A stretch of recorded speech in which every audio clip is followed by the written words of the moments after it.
Nice. G'day, everyone. Welcome to Macbeth Act 1, Scene 7.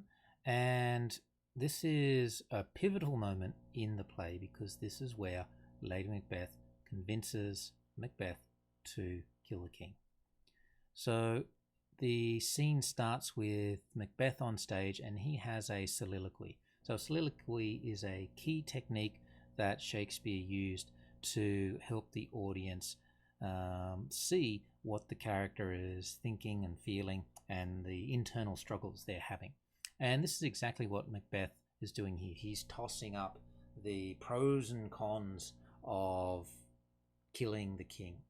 And so he goes through here and he lists the good things and the bad things about it. The consequences of killing the king, both good and bad consequences, and why he shouldn't kill the king.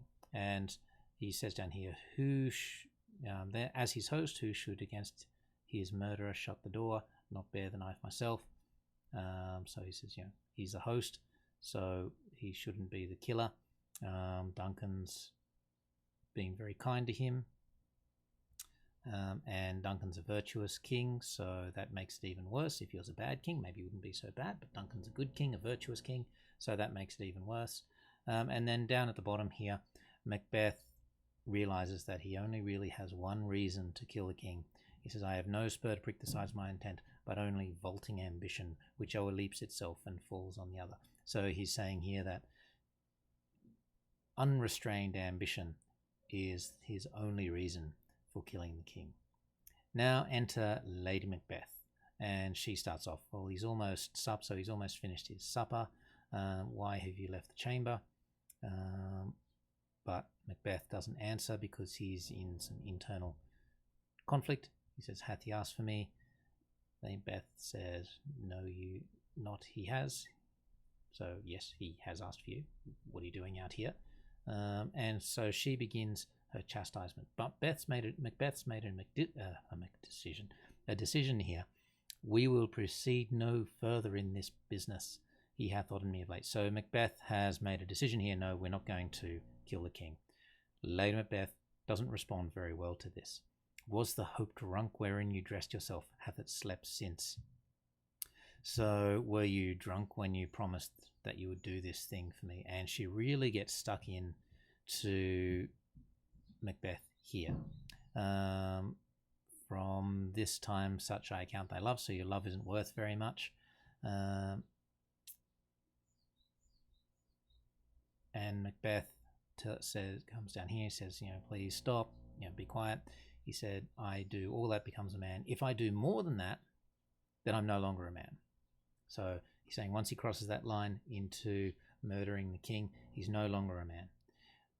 Lady Macbeth shoots straight back at him. What beast was it then that made you break this enterprise to me? So what animal are you to break a promise with me? When you promised you were going to do it, you're a man, but now that you've broken your promise, you are not. So she's really attacking his manhood here and his sense of masculinity. And down here, she goes for the emotional attack. She says, I have given suck, which means she has had a baby and nursed the baby, breastfed the baby, and know how tender it is to love the babe that milks me. I would, while it was smiling in my face, have plucked my nipple from his boneless gums and dashed the brains out, had I so sworn as you have done to this. So she's saying she would kill her own baby if she had promised it to Macbeth.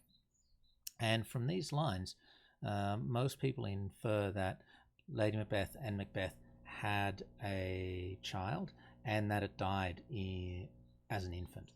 And so that's what Lady Macbeth is driving at here, and she's using that pain as emotional blackmail to swing Macbeth back to her way of thinking. And it works. Look what Macbeth says here. If we should fail. So now he's, okay, maybe, but what happens if we fail? And she says, we fail, but screw your courage to the sticking place and we'll not fail. We won't fail as long as you are courageous and decisive. And then she goes into the plan that when Duncan's asleep, we'll go in and kill him and will frame his servants or the guards outside who are going to be asleep, the spongy officers, she calls them, who shall bear the guilt. So she's going to frame his guards and servants for killing the king.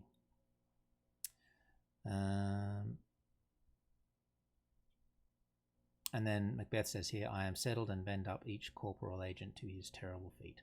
And so he's saying here, okay, I've decided we're going to do this thing and I'll do everything I can to make it happen. End Act 1, Scene 7. All right. That's it. Act 1, Scene 7 is a pivotal scene in the play. There's a lot of really great quotes that you can use here, especially for Macbeth's character, how thoughtful he is, but also caught up in his thoughts, and also a lot about Lady Macbeth and how what her relationship is like with her husband. All right, that's it for now. Thanks.